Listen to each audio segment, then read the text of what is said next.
wa sahbihi wa mawala. Rabbi shrah li sadri wa yassir li amri wahlul 'uqdatam min lisani yafqahu qawli. Allahumma faqihna fid din wa 'allimna ta'wil. Allahumma zidna ilman nafi'an wa rizqan thayyiban wa amalan mutaqabbalan. Allahumma la ilma lana illa ma 'allamtana innaka antas samiul alim wa tub 'alaina innaka antat tawwabur rahim. Amma ba'du. Bapak Ibu yang dirahmati Allah, alhamdulillah kita bisa bangun di pagi hari dalam kondisi sehat, dalam lingkungan yang aman, dan insya Allah mempunyai rizki yang dimakan hari ini. Maka kata Nabi SAW, 3 parameter itu menyebabkan seorang muslim faka'annama hizat lahu dunia, maka seolah-olah orang itu mendapatkan kenikmatan dunia. Terus kalau punya materi tapi kampungnya geger nih, mboten sekeco, kampungnya mboten geger, tidak punya yang dimakan nih, mboten sekeco. Ada yang dimakan, kampungnya nggak geger, tapi sakit nih, mboten sekeco. Makanya dalam Islam itu kenikmatan itu jane mboten sesuatu yang berat atau sesuatu yang besar. Simbol seperti itu Nabi dalam melihat hidup. Bapak Ibu yang dirahmati Allah Subhanahu wa taala. Nah, kembali kepada tema ya ayyuhalladzina amanu qu anfusakum wa ahlikum naro. Ya orang-orang yang beriman, selamatkan dirimu dan keluargamu dari api neraka. Ada selanjutnya ayatnya waquduhan nasu wal hijarah. Dan neraka itu nanti diisi oleh manusia dan batu-batu, termasuk jin juga masuk situ. Alaiha malaikatun ghilalun sidatun la ya'sunallaha ma amarahum wa yaf'aluna ma yu'marun. Dan neraka itu dijaga oleh malaikat yang ghilal. Ghilal itu kasar, bengis, sidat itu keras. Yang mana la ya'sunallaha ma amarahum wa yaf'aluna ma yu'marun. Yang mana mereka itu tidak pernah mendurhakai perintah Allah dan selalu menjalankan apa yang diperintahkan kepada mereka. Kalau konteksnya malaikat neraka, maka yang disebut di dalam hadis namanya adalah Malik. Tapi Malik sendiri juga nggak berkesendirian, ada yang lain, ada asistennya.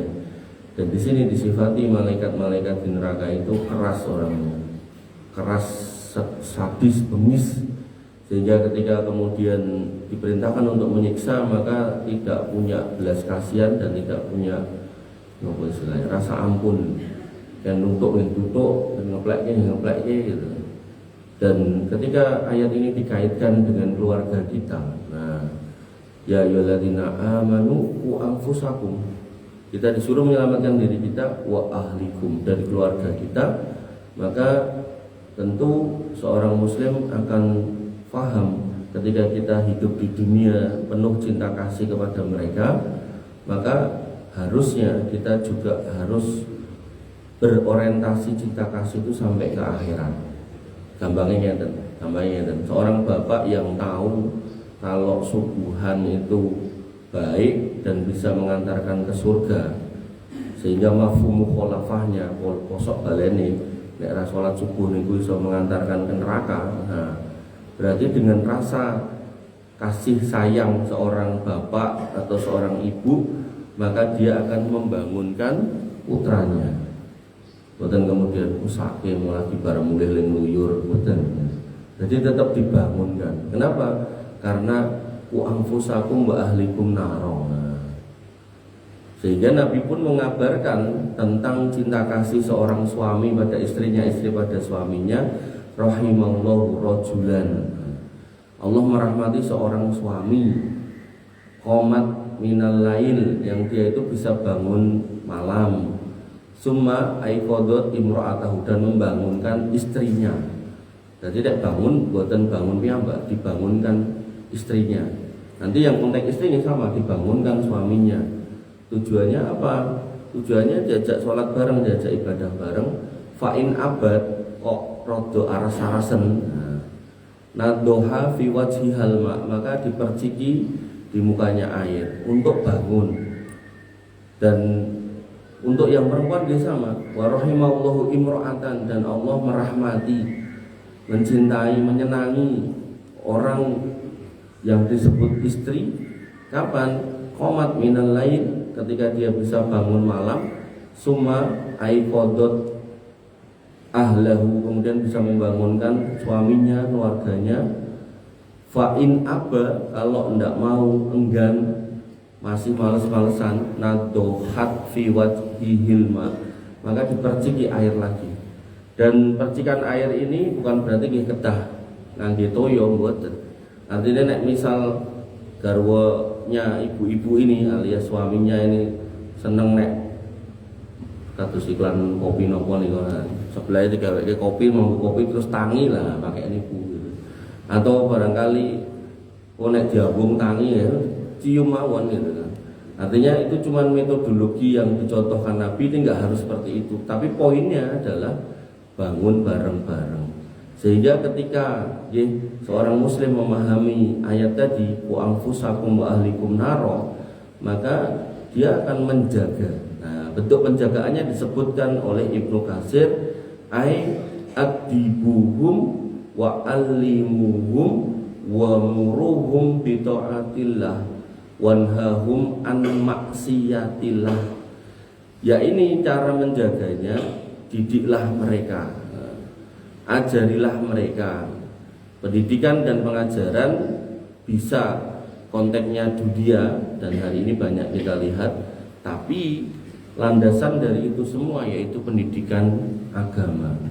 Artinya sehebat apapun orang, kalau tidak kenal agama itu akhirnya tetap jelek. Nah, maka Bapak Ibu yang dirahmati oleh Allah Subhanahu wa taala, wa muruhum bi taatillah, dan ajak mereka untuk mentaati Allah. Dalam konteks yang paling terlihat di sholat. Ketika anak itu sudah meninggalkan sholat, maka besar kemungkinan itu sama orang tua sudah tidak akan hormat. Sama amanah itu pasti khianat. Itu sudah kemungkinan besar seperti itu. Wong kadang kita yang sholat aja sok-sok luput gitu kan, apalagi nggak sholat. Makanya kan anak-anak muda itu enten apa istilahnya kata-kata. Nah, kata-katanya ini, jangan nyari suami yang nggak sholat. Wong Tuhannya aja nggak diingat, apalagi kamu. Nah, makanya Bapak Ibu yang dirahmati oleh Allah Subhanahu Wa Taala, sholat itu penting ya, karena tiang agama itu sesuatu yang terlihat. Kemudian wanhahum an maksiatillah, dan cegah mereka dari bermaksiat kepada Allah. Hari ini banyak justru sebaliknya, anaknya diberi akses untuk hal-hal yang tidak terkontrol. Masih kecil SD, kalau nek ten warung soto niku Pak Mboke nyekel HP, anak SD niku cekeli HP siji gitu. Dan bahaya nggih.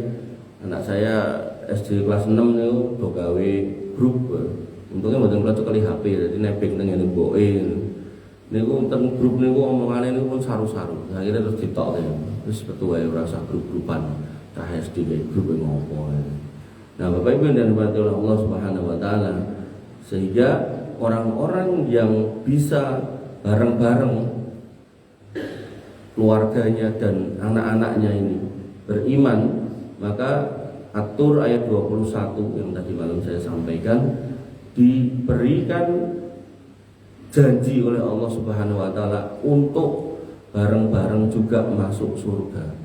Jadi di dunia bareng-bareng taat, maka nanti akan diberikan kemudahan untuk bareng-bareng masuk surga. Walladzina amanu, dan orang-orang yang beriman, wattaba'athum dzurriyyatahum biimanin, dan kemudian anak cucu mereka mengikuti dalam iman. Berarti batasannya, boundariesnya adalah harus sama-sama beriman, beda iman tidak bisa. Alhaqna bihim dzurriyyatahum wa ma alatnahum min amalihim min syai', maka akan kami sambungkan, kami hubungkan anak cucu itu dengan mereka. Mereka ini kembali ke mbah-mbahnya, bapak-bapaknya, akan kami pertemukan lagi. Dan di sini dikatakan wa ma alatnahum min amalihim min syai', dan kami tidak mengurangi sedikit pun dari pahala amal mereka. Artinya ngeten, anak yang amalnya kurang akan dinaikkan untuk bisa bareng dengan bapaknya tanpa bapaknya harus membagi pahala. Dan di akhirat itu manusia itu termasuk orang yang paling pelit urusan pahala. Urusan pahala. Kalau kemudian di dunia orang tua itu diminta materi mungkin mudah untuk mengasihkan, Tapi kalau di sana itu pahala itu paling berat. Karena setiap orang akan berpikir tentang dirinya. Makanya Allah memberikan bonus yang luar biasa kepada keluarga-keluarga yang mau bergandengan tangan untuk menjadi orang-orang yang taat, yaitu nanti akan dibarengkan. Namanya anak kan mungkin gak sesoleh bapaknya atau sebaliknya gitu kan. Maka akan dipertemukan dengan syarat walladzina amanu wattaba'athum dzurriyyatahum biimanin, yaitu harus beriman dan anak turunnya juga iman. Makanya kalau panjenengan mungkin pernah mendengar wasiat Yakub alaihissalam kepada putranya, itu bukan kemudian engkau sawah ning kono, engkau omah ning kono, mboten. Ma tak buduna mim ba'di, engkau nek pake mati kowe nyembah sapa. Nah, itu ditanyakan kepada 12 putra Yakub yang duanya adalah Yusuf dan Binyamin. Di mana 12 ini nanti menjadi nenek moyangnya orang Bani Israel. Misalnya gini wong-wong ini. Dan dulu mereka bapak moyangnya itu mengatakan nak butuh ilahaka wa ilaha abaika Ibrahim wa Ismail. Kami sembah ilah yang sama, yaitu ilah engkau, bapak engkau Ibrahim, Ismail, Ishak gitu. Ilah wahidah, ilah yang satu, yaitu Allah. Makanya kalau kita nyebutnya ilah, kalau mereka nyebutnya Elohim. Bapak Ibu yang dirahmati oleh Allah Subhanahu wa taala, Imam As-Sa'di mengatakan tentang Quran surat At-Tur ayat 21, wa fi hadza busrul lil mu'minin annahum sayyastami'una hum wa dzurriyyatuhum fil jannah. Ayat ini menjadi kabar gembira buat orang beriman bahwa mereka akan berkumpul bersama anak keturunannya di surga. Dan surga itu seperti bintang-bintang. Jadi nanti dengan dikasih satu-satu dan masuk situ setiap orang itu dengan pasangannya di dunia. Nah, anak jenengan akan dapat yang lain bersama pasangannya. Terus buatan ngumpul kados tentunya. Cuman waktu di padang mahsyar itu ketemu, waktu naik ke sirat itu ketemu, dan bisa lolos bareng-bareng melewati kontoroh, dan di depan kontoroh, di depan pintu surga itu wis paling ayem. Wah, kayak anakku. Nah, sing biyen tak kon TPA, sing biyen nek ora salat tak ciwel. Enggak apa-apa, nyiwel anak itu enggak apa-apa. Enggak apa-apa. Karena Nabi SAW mengatakan, "Nggih, uru auladakum fis sholati fi sab'i." Perintahkan anakmu untuk sholat pada umur 7. Wadribuhum fil asr, dan dari perintahmu itu sejak 7, 8, 9, 10. Kok 10 masih tidak mau, maka boleh mbok pukul. Nah, pukulan di sini dijelaskan oleh Ibnu Abbas, dorbatan ghairul mubarrih, yaitu pukulan yang tidak meninggalkan cacat. Berarti ini nek wong Jawa iki diciwal nggih hangsal. Dan kula zaman cilik itu diciwal mbok kula kerep gitu. Dan itu justru membekaskan hal yang positif. Tapi sebagian orang hulu, nah itu yang salah. Misal anaknya tidak sholat dibubuki nganti dele-dele, nah itu ngekelentu. Artinya pukulan ghairul mubarrih itu nek diibaratkan itu dipukul pakai kayu yang kecil. Kayu kecil itu contohnya apa? Sumpit niku lho, nah, semonten niku tutuk pada bagian yang tidak meninggalkan cacat. Mungkin ten kaki, mungkin ten tangan gitu. Agar kemudian dia ingat gitu. Nek pake ora seneng delok anake ra salat. Nah, itu penting niku. Jangan sampai kemudian ya, alah aku ra salat ra seneni pakku. Nah, niku bahaya. Karena Nabi Yusuf sebagai orang ganteng kemudian digoda oleh Zulaikha sebagai wanita cantik, delalah yo bojone pejabat. Dikatakan di dalam Quran bahwasanya idhammathu wa hamma biha. Zulaikha niki gadah kepenginan, Yusuf niki jane yo gelem. Oh. Jadi jangan sampai salah paham, nanti dikira Yusuf itu tidak mau. Yusuf niku jane nggih gelem. Kenapa? Lah wong ayu. Nah, maka namanya laki-laki itu fitnah terbesarnya itu perempuan. Hatta Nabi Yusuf niku jane yo gelem. Nah, tapi apa kata Allah? Laula ar-ra'a burhana rabbi. Kalau ndak karena lihat burhan dari Allah, petunjuk dari Allah, maka sudah tercebur itu dua orang itu dalam perzinahan. Nah, tafsirnya burhannya ini apa? Ternyata Yusuf niku pas yo gelem niku. Beliau alaihi salam niku dinampakkan wajah bapaknya. Bapaknya yang seorang nabi, yang solih, yang khusyuk, yang tawadhu, yang alim dengan semua kelebihannya. Akhirnya Yusuf sebagai seorang anak niku isin. Makanya Bapak Ibu yang dirahmati oleh Allah Subhanahu wa taala, level tertinggi seorang hamba ketika mampu menghadirkan jiwa rasa takut kepada Allah. Tapi tidak bisa dipungkiri, tidak semua orang bisa. Maka nek tidak bisa takut sama Allah ya paling boten kelingan Pak wedi niku pun masih aman gitu kan.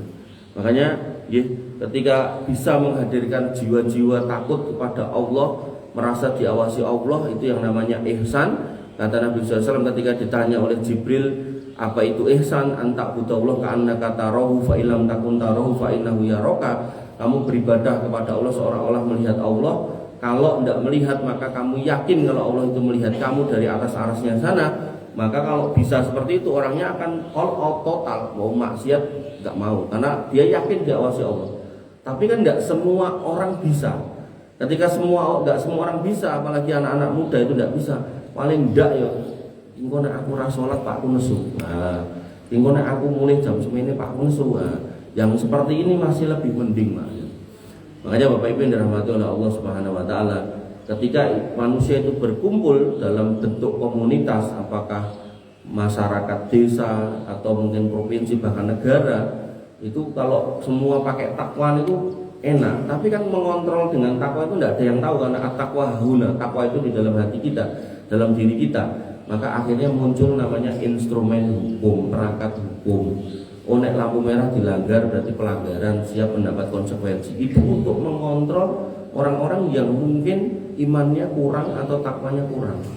Makanya Bapak Ibu dirahmati oleh Allah Subhanahu wa taala, dan pondasi dari menyelamatkan anak dan keluarga dari api neraka, pondasinya yang paling utama itu adalah disampaikan oleh Luqman Al-Hakim di dalam pengajarannya kepada putranya. Dan ini menjadi istilahnya tokoh parenting yang paling utama dalam Islam. Artinya kalau jenengan kersake putra-putranya baik, keluarganya baik, maka Luqman Al-Hakim itu gurunya, baik guru, artinya guru manapun harus merujuk ke situ. Dan pelajaran pertama yang disampaikan Luqman Al-Hakim yaitu ya bunayya la tusyrik billah inna syirka la dzulmun adzim. Ya bunayya niku nek wong Jawa niku le cah bagus, nduk cah ayu. Jadi panggilan paling tinggi dalam bahasa Arab niku ya bunayya. Apa yang dikatakan Luqman? La tusyrik billah, ojo nganti kowe nglakoni kesirikan marang Gusti Allah. Jangan pernah kamu menduakan Allah. Jangan sampai kamu terlibat pada perkara-perkara kesirikan. Nah, kesirikan itu napa? Hal-hal yang menduakan Allah.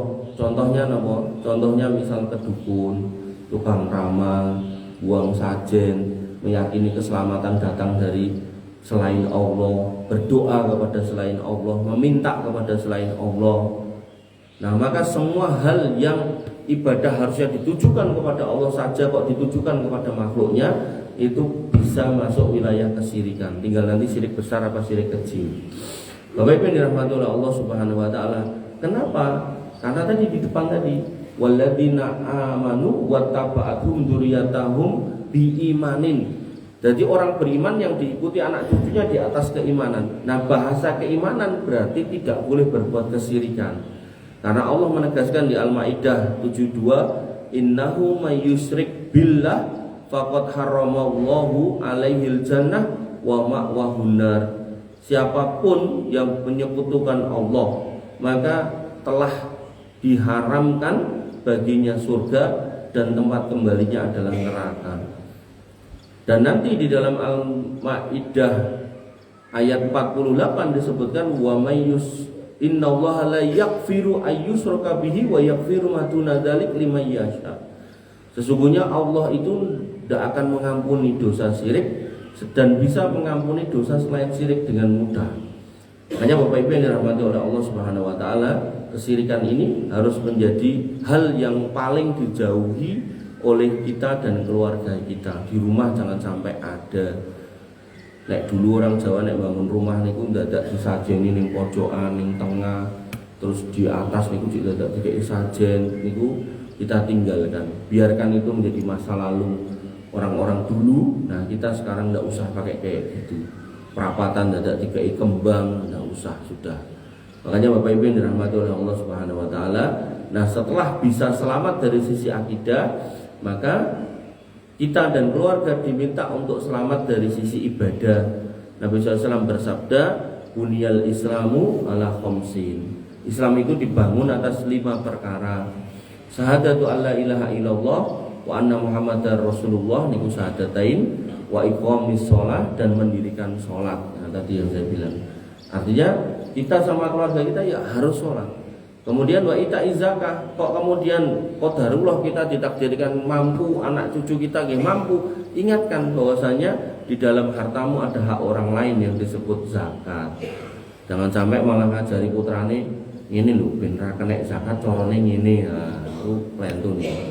Justru disampaikan, nek kamu zakat, hartamu akan tambah banyak, tambah suci, tambah bersih, tambah barokah, anak-anakmu nanti begini, yuk zakat. Nah niku orang tua harus seperti itu. Kemudian wal haju, dan kemudian haji. Nanti dalam riwayat yang lain, manis tato ilaihi sabila, bagi yang punya kemampuan. Kemudian yang terakhir wasomi Ramadan, dan puasa Ramadan. Dan urutan ini nanti dalam riwayat yang lain niku hajinya di belakang, tidak ada masalah. Yang penting rukun Islam niku gangsal niku. Bapak Ibu yang dirahmati oleh Allah Subhanahu wa taala, Imam Nawawi mengatakan, maknahu anna hadhil khamsah mabaniyal Islam alladhi la yasbutu illa biha. 5 hal ini yang menjadikan anak kita dan kita itu disebut seorang muslim yang tidak bisa tegak ya kecuali dengan 5 ini. Artinya orang Islam kok tidak sholat, itu Islamnya dipertanyakan. Orang Islam kok tidak mau puasa, itu dipertanyakan. Makanya Bapak Ibu yang dirahmati oleh Allah Subhanahu wa taala, apalagi ibu-ibu, itu masuk surga itu gampang gitu kan. Gampang nih Mas, 4 hal saja. Nabi SAW mengatakan idza sholat khamsaha, kalau kamu sholat 5 waktu, berarti itu di situ tidak disebut sunahnya, tidak disebut tahajud, tidak disebut duha. Sholat 5 waktu, sholat wajib nih. Wa shomat sahroha, dan puasa di bulan Ramadan, tidak disebut puasa Senin Kamis, tidak disebut puasa Daud, tidak disebut puasa-puasa sunnah yang lain. Wa ata'at zaujaha, dan manut sama suaminya. Wa hasanat farjaha, dan menjaga kehormatannya, tidak mudah digoda orang manapun. Pokoknya selama masih terikat pernikahan dengan si suami, maka dia akan pegang erat itu misaqul ghalido, perjanjian yang kuat yang disebutkan nama Allah di dalamnya. Maka 4 karakter ini ketika ada pada seorang wanita, seorang istri, maka Nabi mengatakan udkhulil jannata bi ayyi abwabi syi'ti, maka masuklah surga, pintunya ada 8, suruh milih sendiri. Nah kalau ibunya sudah bisa masuk, nah, anaknya kok rodok nakal-nakal sithik gitu kan, selama masih Islam, tidak berbuat kesyirikan, masih sholat, insya Allah niku iso ngetutke mboke. Nah ngoten. Atau barangkali bapaknya ternyata orang solih sekali gitu kan, nah anaknya rodok-rodok nakal-nakal sithik, nah bisa ngetutke bapake. Makanya yang paling apa istilahnya, paling menjadi pegangan itu jane ibu tadi, karena masuk Islam masuk surganya mudah. Bapak Ibu yang dirahmati oleh Allah Subhanahu wa taala, sehingga seorang muslim diminta untuk melakukan ketaatan ritual dalam agama itu secara kolektif, jangan sendirian. Allah berfirman pada Quran surat Toha ayat 132, wa'mur ahlaka bis sholati wastabir 'alaiha, dan perintahkanlah keluargamu untuk menjalankan sholat dan sabarlah dalam mengerjakannya, termasuk sabar dalam raja. Mosok mendino dadak digugah. Faktanya memang kalau tidak digugah putra jenengan tidak bangun. Makanya kadang niku kula ada cerita dari orang lah gitu, terus kemudian cerita, wah kayak Pak enak ning masjid subuhan sudah kebiangan, tapi anaknya papat ning omah jek turu ya. Nah niku klentu. Jenengan punya wewenang di rumah, apalagi seorang bapak, seorang suami, kepala keluarga, itu nanti benar-benar mas'ulun an ra'iyatihi, bertanggung jawab di akhirat ditanya. Pak anakmu akeh ora do salat subuh ya. Makanya jenengan kalau mau subuhan itu putrane niku dibangunkan ya. Dan mertua saya itu punya trik. Jadi saya menikahi istri saya itu sudah yatim, tapi istri saya cerita tentang bapaknya gitu. Nah itu trik bangunin putranya itu, nek dibangunkan biasa ini kan kesuwen gitu. Tangi-tangi kadang cek mulet rono mulet rene gitu kan. Nah mertua saya itu punya kesenangan itu pakai minyak nih lho, minyak beruang atau minyak kampak nih lho. Wah udah niku dileletke terus seret kan ditinggalan masjid itu genah niku tangi bocah niku. Karena niku panas terus. Atau niku medicated oil niku nggih lumayan niku.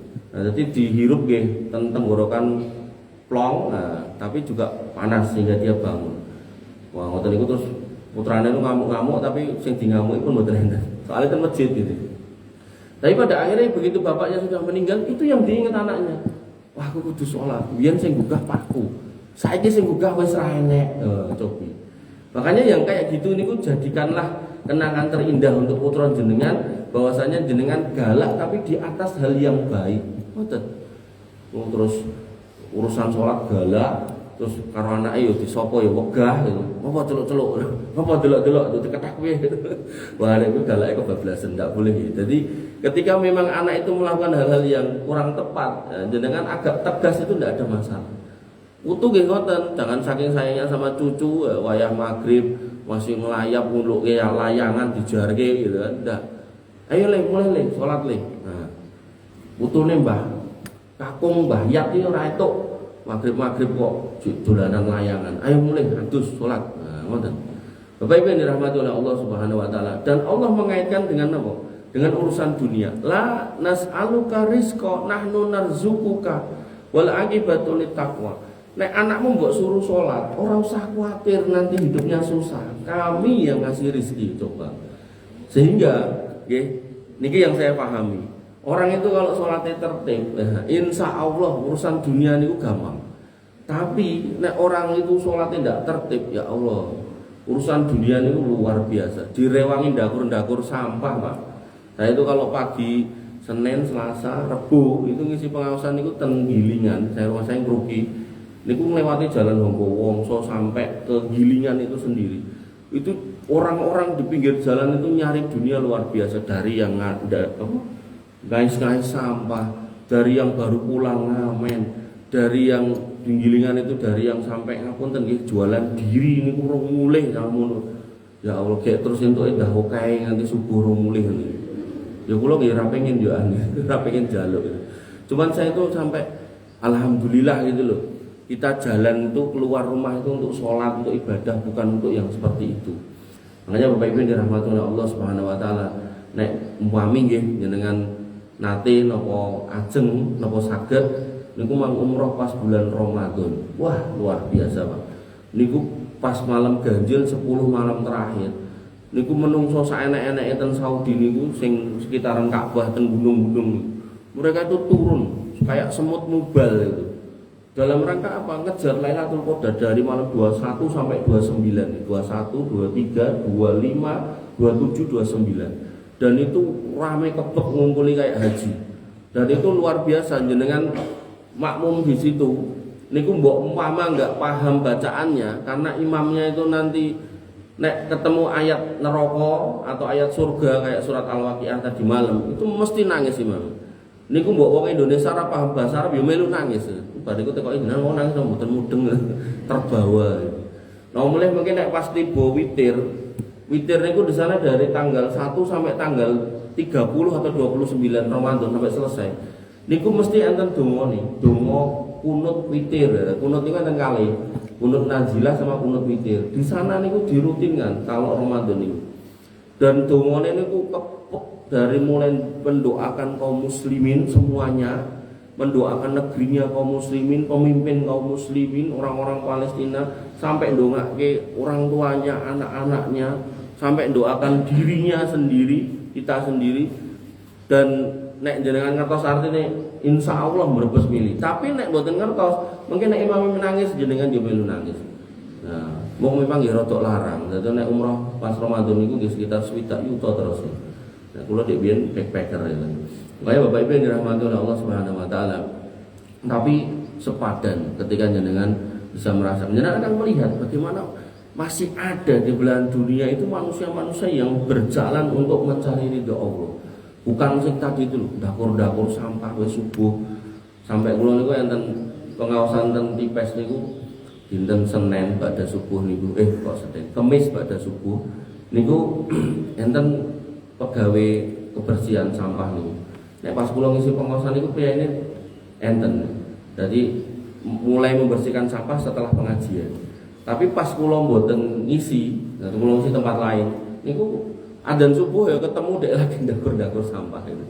Dan ya Allah, mesake jane. Jadi di dunia sudah susah, nanti di akhirat susah. Bapak Ibu yang dirahmati oleh Allah Subhanahu wa taala. Kemudian ya, orang tua perlu memberikan teladan buat putranya. Nabi SAW bersabda, "Innama bu'istu liutammima makarimal akhlak." Sesungguhnya aku diutus untuk menyempurnakan akhlak manusia. Imam Al-Basri, Hasan Al-Basri mengatakan, "Kanu yatlubunal ilma lil amali wa ya'maluna lil qudwati." Kami itu menuntut ilmu untuk diamalkan. Dan setelah diamalkan, kami harus menjadi teladan. Nah, teladan buat siapa? Ya putra-putra kita. Makanya Nabi teladan kita ngikuti Nabi. Nah, kita harus diikuti putra kita. Diikuti dalam hal yang baik. Dan ini jangan sampai cuman urusan dunia. Oh, bapaknya dokter, anaknya dokter, tidak apa-apa. Bapaknya pilot, anaknya pilot, tidak apa-apa. Tapi nek bapaknya sholat, yo anaknya kudu sholat. Wabil khusus misal bapaknya haji, yo anaknya itu usahakan haji. Wabil khusus misal bapaknya setiap tahun kurban, ya anaknya disuruh kurban, didorong. Maka apa yang menjadi perjalanan baik dari orang tua itu harus diwariskan ke putranya.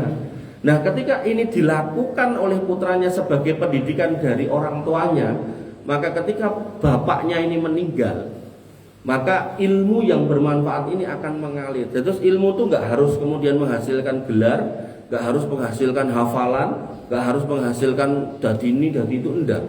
Terus ilmu misal misal Pak Diyat ning ten putune, pokoke kowe kudu salat, kudu ngaji.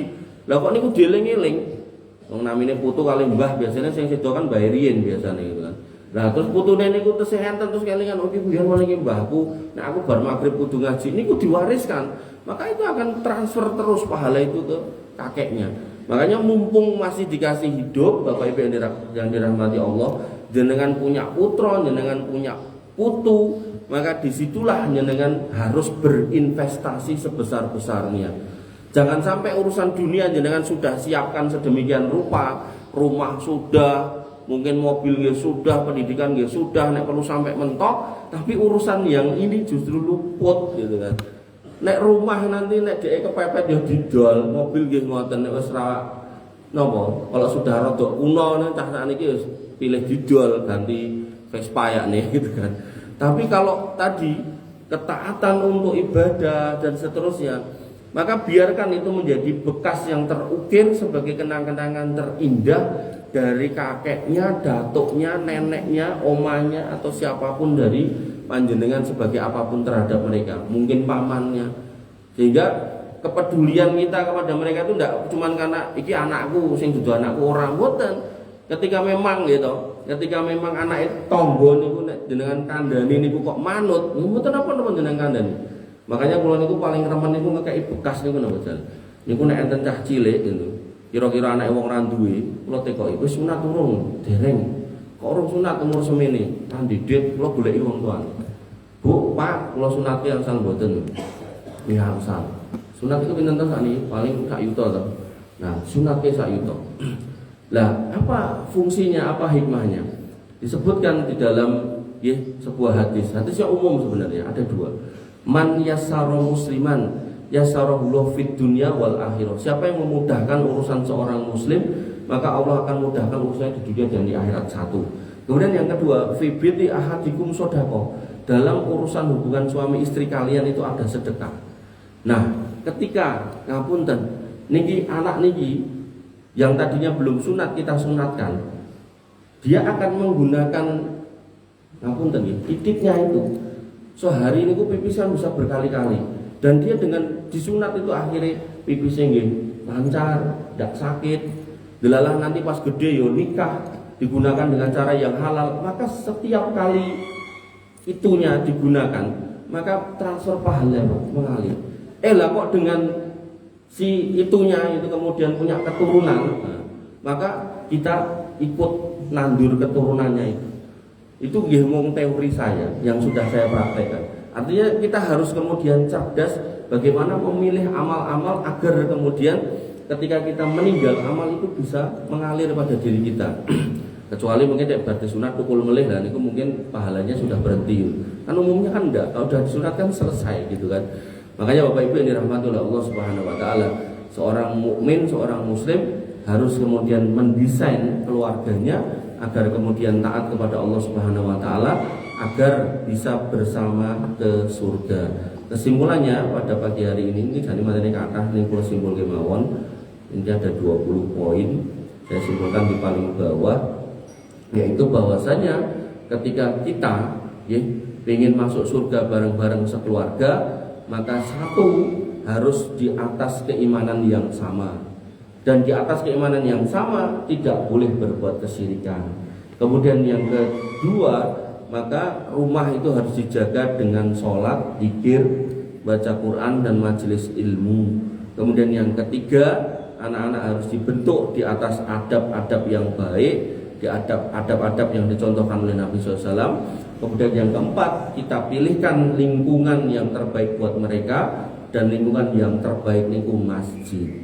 Makanya kalau setan itu bisa bisiki orang kemana-mana dan di mana-mana, maka kalau di masjid setan itu pray. Sehingga jenengan nggak akan dapati secara umum orang masuk masjid bermaksiat secara umum. Walaupun secara khusus enten wong ten toilet masjid berzina enten, tapi secara umum orang ke masjid itu tidak berbuat maksiat. Nah, kemudian yang kelima terakhir, orang tua yang sholih, maka dia akan senantiasa mendoakan putra putrinya. Dan sebagaimana yang saya sampaikan tadi malam, doa terbaik di dalam Al-Quran, dan disebutkan di dalam Quran doa orang tua yang sholih pada anaknya, Rabbana hablana min azwajina wa dzurriyyatina qurrata a'yun waj'alna lil muttaqina imama. Itu salah satunya. Nanti yang lebih pendek lagi, Rabbana hablana minas sholihin. Itu juga bisa. Bapak Ibu yang dirahmati oleh Allah Subhanahu wa taala, apabila mekaten yang bisa saya sampaikan, kita tutup dengan doa. Ngaten yo. Panjenengan aminkan, insyaallah di dalamnya juga ada doa-doa kebaikan untuk keluarga kita semua. Bismillahirrahmanirrahim. Alhamdulillahirabbil alamin. Hamdan sajidan hamdan na'imin, hamdan yuafi ni'amahu wa yukafi mazidah. Ya Rabbana lakal hamdu kama yanbaghi li jalalika wa 'azimi sultani. Rabbana lakal hamdu anta nurus samawati wal ardi wa man fihinna wa lakal hamdu la ilaha illa anta subhanaka inna kunna minadh dhalimin wa illam taghfir lana wa tarhamna lanakunanna minal khasirin. Allahumma ighfir lil muslimina wal muslimat wal mu'minina wal mu'minat al-ahya'i minhum wal amwat innaka sami'un qaribun mujibud da'wat wa yaqdiyal hajat. Rabbana zalamna anfusana wa illam taghfir lana wa tarhamna lanakunanna minal khasirin. Rabbana ighfir lana dzunubana wa liwalidina warhamhum kama rabbawna shighara. Allahumma ighfir lahum warhamhum wa'afihim wa'fu anhum wa akrim nuzulahum wa wasi' madkhalahum waghsilhum bil ma'i wasalji wal barad. Allahumma taqabbal minna siyamana wa qiyamana wa ruku'ana wa sujudana wa tahassu'ana wa tadarru'ana la ilaha illa anta subhanaka inna kunna minadh dhalimin wa illam taghfir lana wa tarhamna lanakunanna minal khasirin. Allahumma inna nas'aluka al-huda wa tuqa wal 'afafa wal ghina. Allahumma inna nas'aluka ilman nafi'an wa rizqan thayyiban wa 'amalan mutaqabbalan ya arhamar rahimin. Rabbana atina min ladunka rahmah wa hayyi' lana min amrina rasada. Rabbana atina ma wa'atana ala rusulika wa la tuhzina yaumal qiyamah innaka antas sami'ud du'a innaka la tukhliful mi'ad. Rabbana hab lana min azwajina wa dzurriyyatina qurrata a'yun waj'alna lil muttaqina imama waj'alna lil muttaqina imama. Allahumma ja'alna muqiminas shalah wa min dzurriyyatina rabbana wa taqabbal du'a. Allahumma ja'al hadzal baladan aminan mutma'innan warzuq ahlahu minas samarati wajnubna wa banina an na'budal asnam. Rabbana hab lana minas sholihin. Rabbana hab lana minas sholihin. Rabbana hab lana minas sholihin wajma'na fi zumratil muwahhidin wa adkhilnal jannati ka jannatin na'im ya arhamar rahimin ya dzal jalali wal ikram. Allahumma inna nas'alukal jannah wa ma qarraba ilaiha min qawli wa amal wa na'udzubika minan nar wa ma qarraba ilaiha min qawli wa amal. Rabbana atina fid dunya hasanah wa fil akhirati hasanah wa qina adzabannar wa qina adzabannar wa qina adzabannar. Wa akhiru da'wana alhamdulillahi rabbil alamin. Wa sallallahu ala nabiyyina Muhammadin wa ala alihi wa sahbihi wasallim ajmain. Akhiru kalam. Assalamualaikum warahmatullahi wabarakatuh. Waalaikumsalam warahmatullahi wabarakatuh.